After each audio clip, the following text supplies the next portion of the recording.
Navia!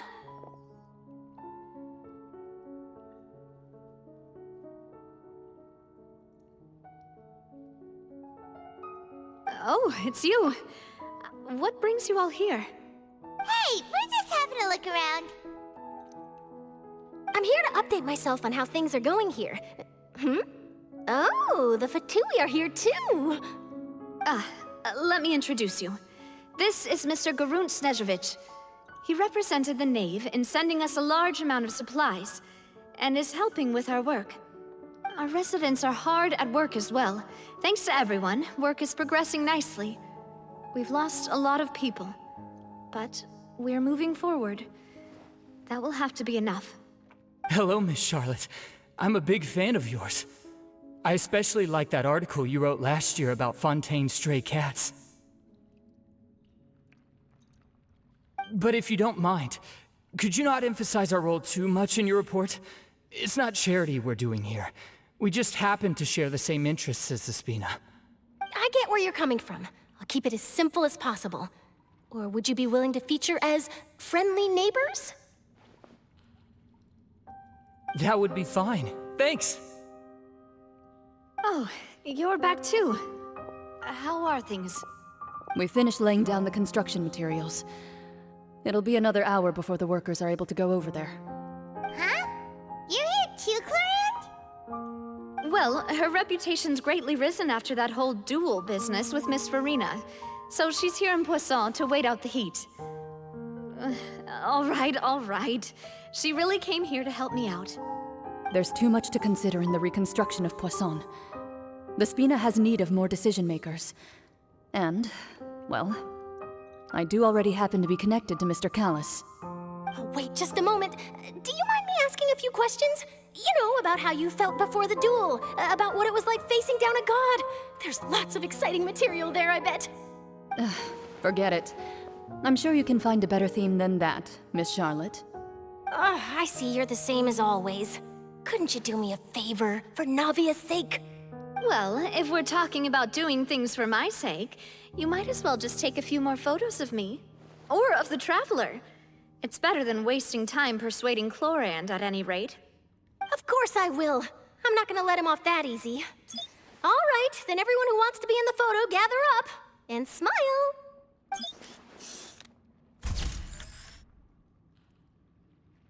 How did it go? Was it a good shot? Did Paimon look cute in it? Not bad. Your addition really helped the composition of the picture. All right, hang on a moment. Let me snap a few more shots.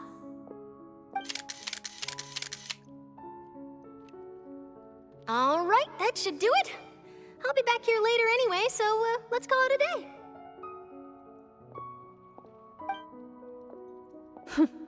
You're very quick. Speed is of the essence when it comes to the news, and freshness is the key. Also, not to brag, but I'm pretty good at building connections. Who knows? I might eventually get that interview with you after all, Miss Chlorand. Wow, you really do have that never say die spirit. I'm impressed. I'll hazard a guess that this is how you got that interview at the Fortress of Meripede. Whoa, you're well informed. Let me make a guess too. I asked Sijuin, who told Monsieur Nervillet, and he told you, right? That's a very complete information chain. In truth, all Monsieur Neuvillette asked me was, when did the fortress become so friendly towards the media? I told him that it was best not to speak too soon. There's no guarantee that Ridsley will make a personal appearance. You're right. I've got to treasure every moment I have with them. In which case, I'll be making a move first. Stay safe now. And tell me if you hear anything interesting. I'll treat you to afternoon tea in exchange.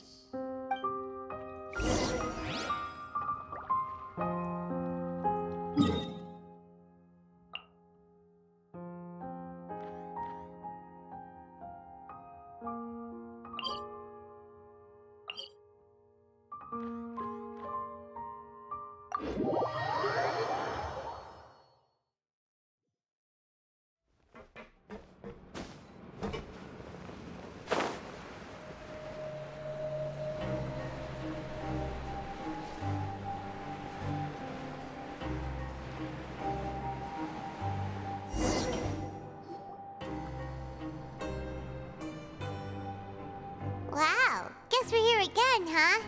There's a real nostalgic feeling to this place. Looks like you've been missing us.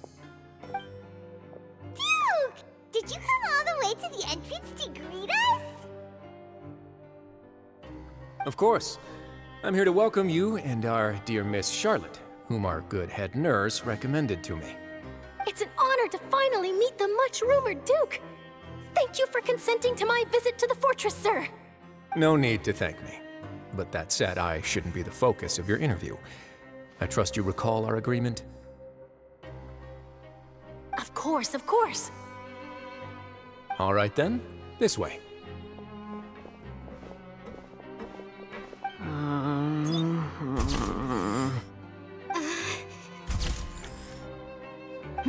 Hey, no need to be so nervous. I've already taken all the photos we need. Miss Charlotte, do these pictures really need to be published on the cover of the Steambird? It would seem that Miss Lorvine doesn't want her face to appear beside that of Mr. Jurier, Sir, please don't say things like that. But it looks like dear Mr. Jurier denies it. Might this interview be very important to you then? No, I just... This is my first time being interviewed, and I'm very thankful to the Steambird for... Now, I might not look it, but I actually did meet Mr. Edwin once. And I'll be honest, I enjoyed chatting with you more. You've definitely got more of that genius vibe going on. The boat that brought about a miracle, the ark that saved the people. Why, you recreated a myth back there, like an emissary of legend. Still, if I might ask, where's that flying ship now? Huh! Looks like Charlotte's trying to get herself another exclusive scoop. I have to apologize, but that ship is presently in the bowels of our factory. I'm afraid it won't be easy for you to get a shot of it. Really? Well, then in that case, could I have an interview with you to make up for that loss?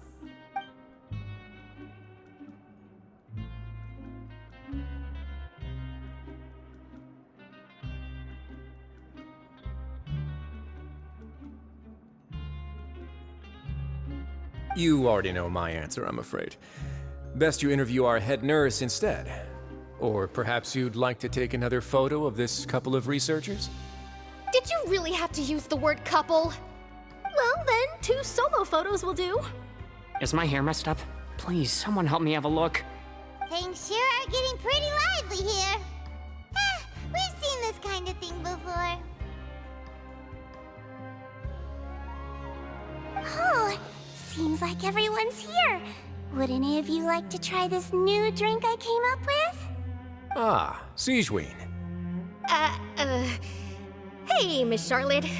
Why don't you, take some pretty photos of our head nurse? Sure.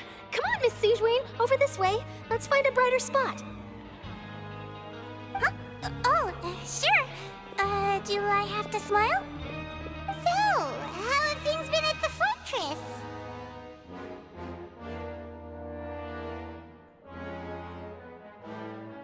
Same old, as you can see.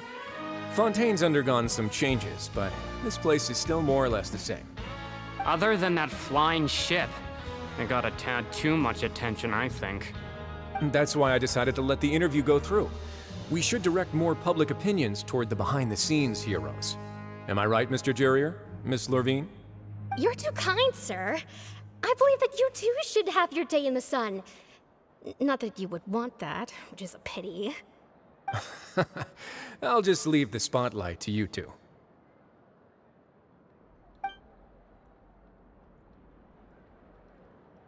I see. Lots of things happened that day, huh? Anyway, regarding that Harbinger, I'm not sure you remember, but his 3 young followers are still waiting for his return. He sure did win them over, huh? I'll tell them that there's good news and bad news. The good being that their boss seems fine, and the bad being that they must face extended sentences for abetting his escape. Oh, actually, what about you? Are things gonna change for you too? What change can there be? The fortress will keep chugging along, and so will my duties. As to what Miss Farina's departure will mean for the nation, and if our laws and governance will be transformed, we'll leave those to the folks in the overworld. Hey everyone, the photo shoot's done. Good. In that case, let's call it a day here. Thanks for your cooperation. Come on, Traveler, let's go. Till next time, everyone. There'll be a next time? Maybe. Who knows? I might write a story about the underwater factory next time. Until then. All right. Last stop, the docks.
Navia mentioned that she stayed in touch with Linny and the others after working together.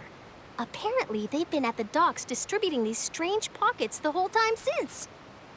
Traveler, Paimon. Ah, and Miss Charlotte, too.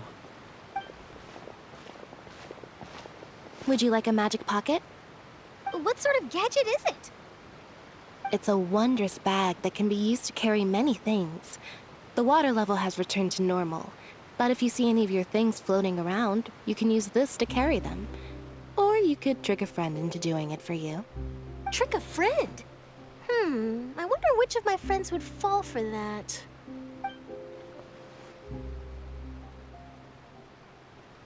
You could just make a friend like Fremine here. Isn't that right, Fremine? Is this what you meant by, I'll help you make some more friends? To be honest, that sounds pretty sweet. Could I have your contact, please? Sure. Please, write down my address. Lynette sure is working hard to help Fremine socialize. He was the one who proposed doing this. He even wants to assist in our magic shows. Yes, I was planning to first introduce Pear as an assistant, and later Fremine himself. In the future, I think we can leave underwater escape magic to him too. That said, would anyone want to see a diver escape underwater? Oh, it'll work out. Every journey begins with the first step. He'll become a part of our show eventually. Lynette, could you come over?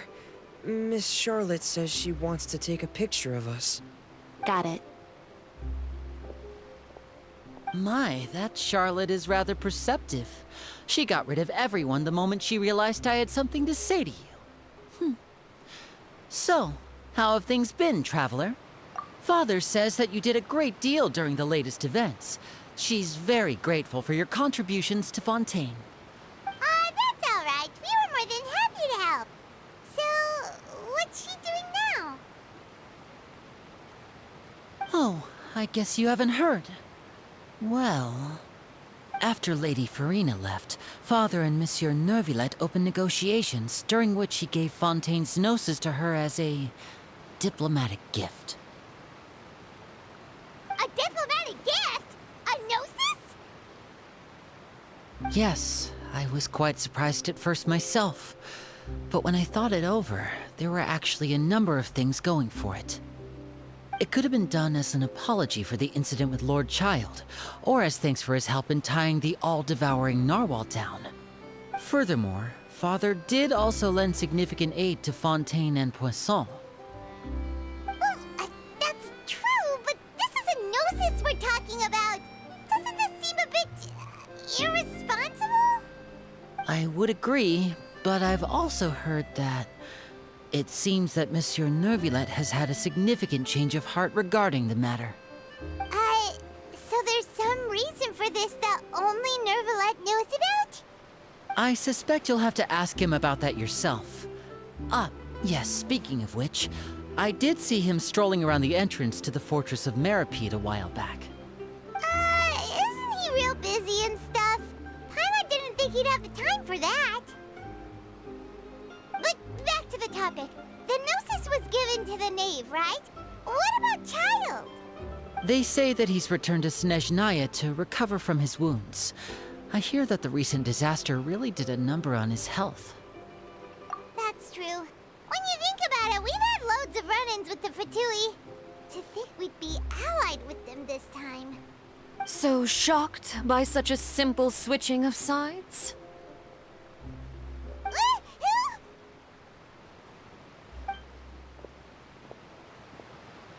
Father! Well, what do you know? Come to the docks to see how my children are doing and meet the Traveler by chance. Please do not pay my accomplishments in Fontaine too much mind. I would have done them regardless. Are you going to take the Gnosis back to Snezhnaya?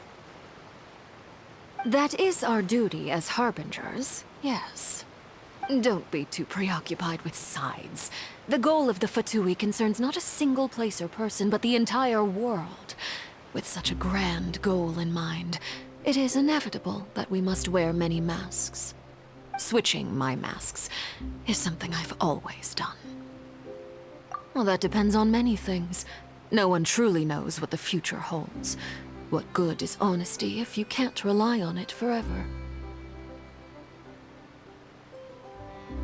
As for you, I very much look forward to our next collaboration. Good things cannot be achieved alone, and you've proved yourselves to be great partners. A vision? All right. I'll remember to return it. Thank you for keeping it safe for him this entire time. And that's a wrap for me. Huh? You're... Greetings, Miss Journalist. Hello. If I'm not mistaken, there are diplomatic channels I'll need to report to take a photo of you. That is correct. So forgive me, but I will not be able to serve as a subject in your article. However, feel free to write as much as you'd like about our dear magicians and our upcoming rookie talent. I will. The sea breeze is quite pleasant. I shall continue my walk while the weather remains so agreeable. Farewell. Farewell, Father. Oh, she has such an intimidating presence. I didn't even dare to take a picture. Thankfully, I've already wrapped up all my pre-scheduled interviews. Thank you all. This'll be more than enough for me to write about, I'm sure. Don't be too nervous. Why don't you take a magic pocket before you go? Here, Traveler, Paimon, you take one too. To move things about? That's right. Funny. I was giving out magic pockets when we first met too. And what do you know? I'm doing the exact same thing right now. So many things have happened, but the pockets are still the pockets. I guess this must be life. We will all follow our own paths, and serendipity will lead you to your fated friends. All right then. We'll be handing out pockets in some other districts later, so we'll get going now. Have a good day, you two.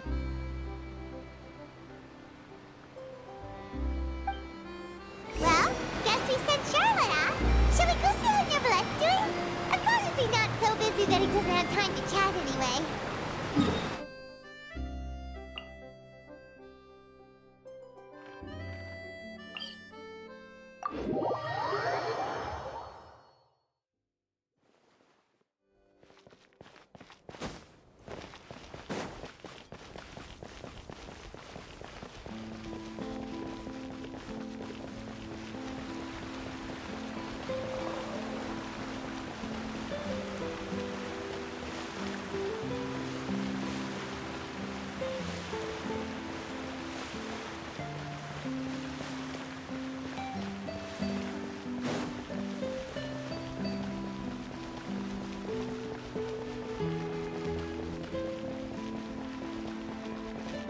entrance to the fortress! Ooh, he really is there!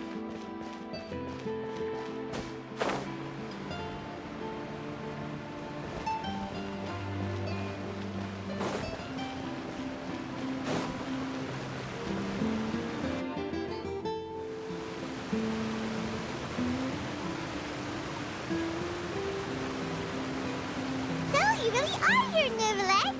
Paimon didn't think you were going to have free time this hour of the day. Really? Oh, I suppose you must have met Mr. Linney. He took the time to greet me earlier when he passed this way. In any case, you came at a good time.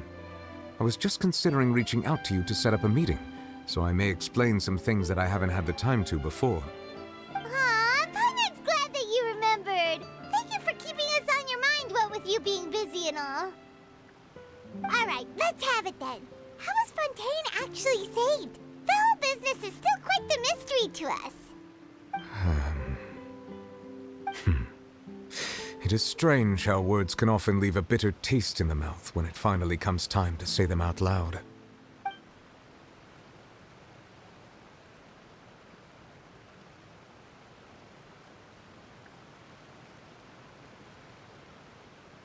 Whoa. So that's what happened? Focalor destroyed the divine throne of the Hydro Archon and restored your power to you, transforming you into a fully fledged elemental dragon sovereign. But Paimon still doesn't quite get what you did to save the Fontanians from dissolving. For me, the authority of the ancient dragons refers to absolute control over the hydro element. Fontanians were incomplete humans born of Egeria's use of the power of the primordial sea, with constitutions similar to that of mimics. But so long as those primordial energies remain within them, I could use the ancient dragon's authority to grant them true blood, after the fashion in which life was first brought into being on this planet. In other words, when I gave my verdict, Fontanians became true humans, and thus would naturally no longer be dissolved by water from the primordial sea. Focalor must have counted on you to make that decision as well. Your verdict was the key to making the prophecy appear to have come true while saving everyone. Yeah, and in a manner of speaking, Focalor finally managed to fulfill the original Hydro Archon's wish to turn Oceanids into real people too! It seems from your expressions that you still have more things you wish to ask. Ask away. I will tell you the truth as I know it. I have investigated his case along many avenues, and I have learned that he once fell into an unknown chasm when he was young. There, by chance, he awakened the all-devouring narwhal. But whether it be by sentiment or reason, that should not have been enough to consider him the root cause of the disaster. At most, he would have had tangential liability. As for the judgment passed by the Oratrice during the trial, whether it was due to that liability by association, or Focalor deliberately using him to buy time for us on the assumption that he would be able to hold the creature off, I cannot say. Guess Focalor had Fontanians in mind the whole time. In the end, it was thanks to her that they finally became real humans. Hang on a second. Paimon suddenly got another question. Back when Fontanians hadn't yet become real humans, were the children they had also transformed Oceanids? Life has always flowed like water. Do you recall how Fontanians would often come to the Fountain of Lucine to pray for children? Yeah, Lynette said the fountain is where all the waters in Fontaine converge. In truth, even those couples did not know that such prayers were no mere custom, but instead a form of ritual. Those Oceanids who were blessed within the spring water would later descend as new humans in the coming months. Paimon sorta gets it now. Either way, seems like this ritual won't be of any further use, but it'll probably live on as a local custom. Ask away. I will tell you the truth as I know it. Yeah, about that. Risley said Farina has already left. What's that all about? Ah, Lady Farina. The people are only aware that her death sentence has not been carried out. She abdicated the post of Hydro Archon and left affairs related to that title to me, before leaving the Opera House. I related Focalor's words to her faithfully and completely, After hearing them, she seemed neither saddened nor comforted. She simply said that she was tired and needed to rest. Having said that, she then packed her things and moved out of the opera house, not unlike how an ordinary person might. But she's still got a place to stay, right? You need not worry. I will make arrangements to ensure that she will not want for food, clothing, board, or travel. In truth, I am somewhat happy for her. The wear and tear on her spirit will, of course, take time to heal. But now that she no longer has to play the role of Focalor the Hydro Archon, she can finally lay down her burdens and lead a normal life. What about you then? What are your plans now that you've regained your full powers as the Hydro Dragon? After Focalor passed on, the Oratrice also ceased to function. This matter will directly affect our trials. After much careful consideration, I've decided to take over its role in our courts. From now on, I shall hear cases and pass verdicts by myself. Looks like you're still considering stuff from the perspective of the Udex, huh? As an elemental dragon, there are indeed many things that I must do. But this power and this duty, in a manner of speaking, you could say that both were granted to me. As such, before I attend to my other responsibilities, I must first and foremost continue to serve Fontaine as its highest judge. The duty of the Hydro Sovereign and the duty of the Udex shall coexist within my person. Additionally, the Hydro Archon's departure has brought about another problem, which is that the Opera House shall no longer produce indemnitium. That's true. That power was derived from the people's faith in the Hydro Archon, wasn't it? Wait, but the various mechs and machines in the city are all still okay. Where are they getting their energy from? As I am now, I have full command over New Musia, and it can serve as a complete substitute. Another reason why I cannot quite leave Fontaine immediately. Wow. This ancient dragon's authority stuff is really quite useful, huh? Ask away. I will tell you the truth as I know it. Oh, that's right! They say you've given it to the knave as a diplomatic gift or something! Leaving aside their intentionality, the two Fatui Harbingers have indeed done much for us during this crisis. Their sole remaining goal in Fontaine, at least at this point, would seem to be the Gnosis. The Oratrice has ceased to function. The Hydro Archon's divine throne is now no more, and I do not need the Gnosis's power. As such, it has lost all meaning for Fontaine.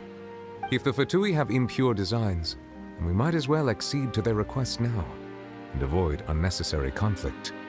What complicated considerations! Paimon thought you were just giving it to them out of gratitude to the knave and as an apology to Child. Ask away. I will tell you the truth as I know it. You will soon be heading to Natlan, I presume?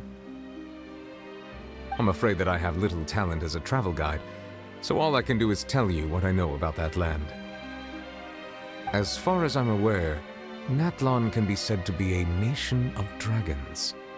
A nation of dragons? You mean like you? No, I suspect that I would not find myself welcome there. Unlike ancient dragons such as myself, the dragons of Natlan have undergone long years of development and evolution.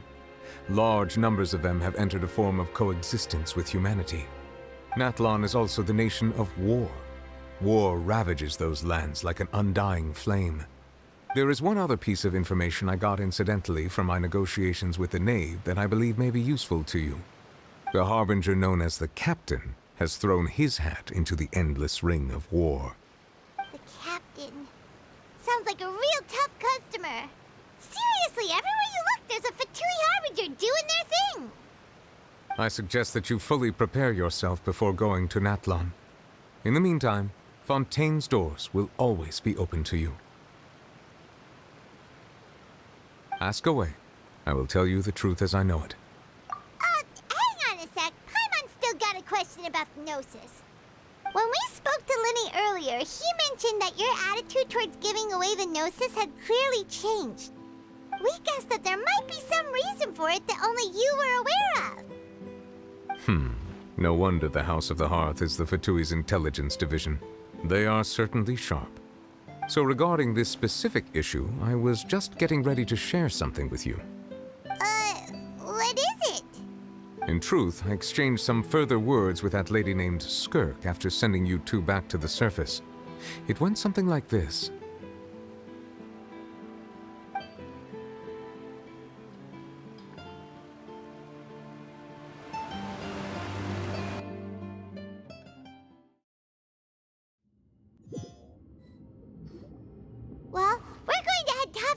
what's going on. You hurry over soon as well, all right, Nervalet? What next?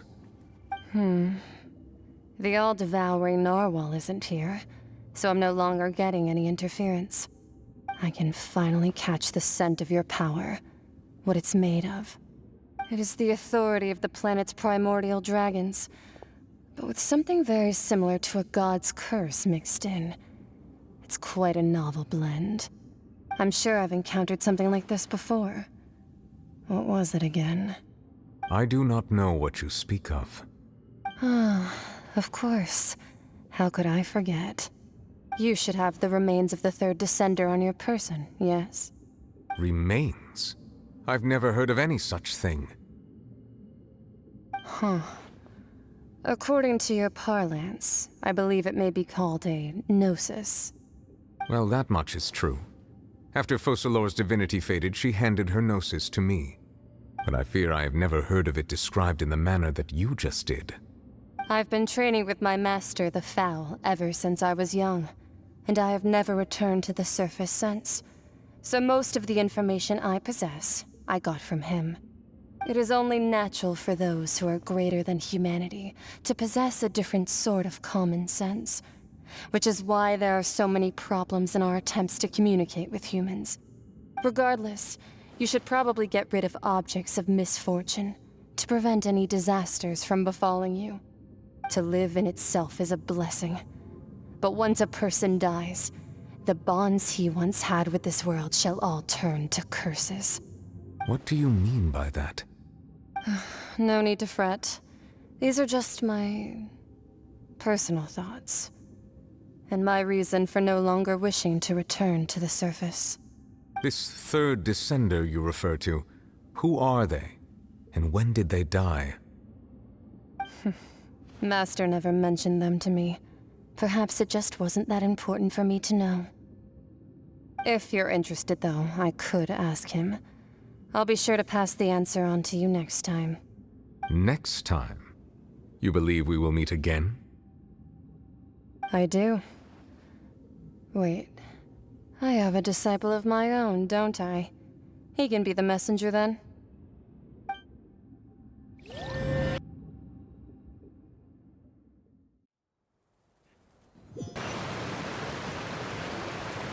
That's what she told me. Whether it would prove useful or not, I wanted to pass that information on to you.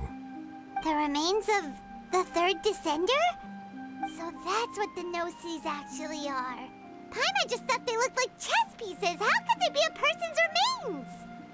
All the same, assuming that there was no misunderstanding or special metaphor at play, that is what she meant to say. And she said that it would bring misfortune and that you should check it, which is why you gave it to the Fatui. If she speaks the truth, then I would simply be putting Fontaine at unnecessary risk by keeping it here.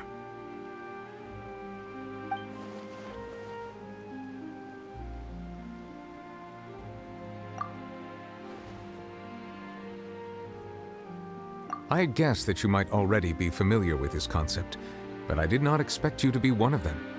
That means that the Gnosis, which are exceedingly element-compatible and can even enhance elemental abilities, do indeed come from the third descender.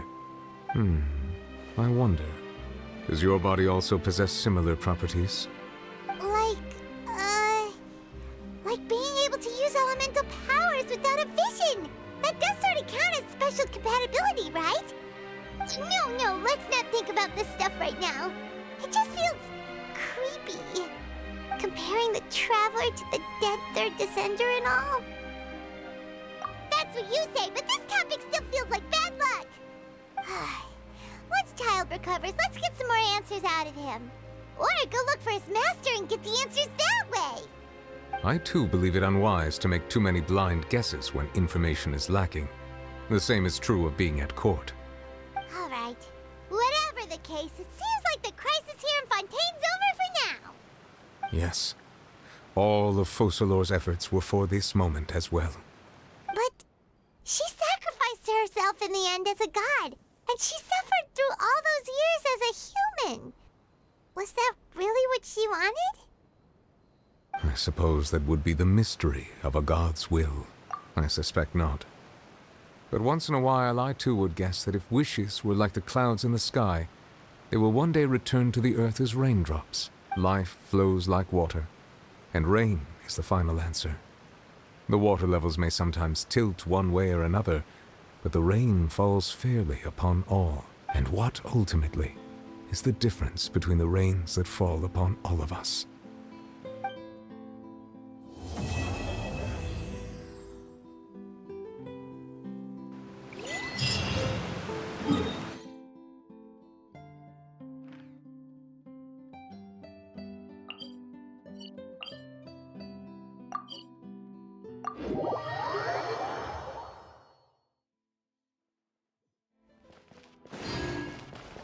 Ad Astra Abyssos.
Ad Astra. Thank you for completing today's commissions. Here is your reward.